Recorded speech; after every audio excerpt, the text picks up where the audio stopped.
Welcome to Kenton Teaches. Enjoy the video. You start by protecting data and giving yourself the tools. Backup, charge above 50%, and enable developer options by tapping build number 7 times. Once done, turn off ad personalization in Settings Privacy Ads so the system stops tailoring recommendations. Now go to Settings Apps, Show System Apps, and locate obvious ad sources like Theme Store, Hot Apps, or Get Apps. Long press and disable notifications. Make sure to clear their cache and force stop each app before proceeding to deeper removals. You will use ADB to safely remove non-essential system apps, which prevents updates from reintroducing ads.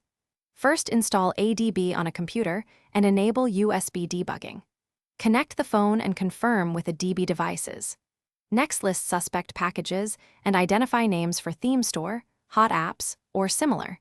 That helps avoid removing core system components. Then run a DB shell pm uninstall kuser0 package. Name to disable each offending package for your user. This leaves you're almost done. Reboot the device and verify that intrusive ads have stopped appearing.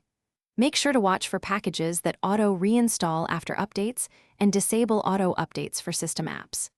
If some ad traffic persists, install a local firewall to block ad domains or use a private DNS to filter trackers. If the phone behaves oddly after removing a package, re-enable that package via a DB or restore from your backup. As a last resort, perform a factory reset. One key tip: don't remove packages unless you know their function. Thanks for watching. Please subscribe if this video was helpful.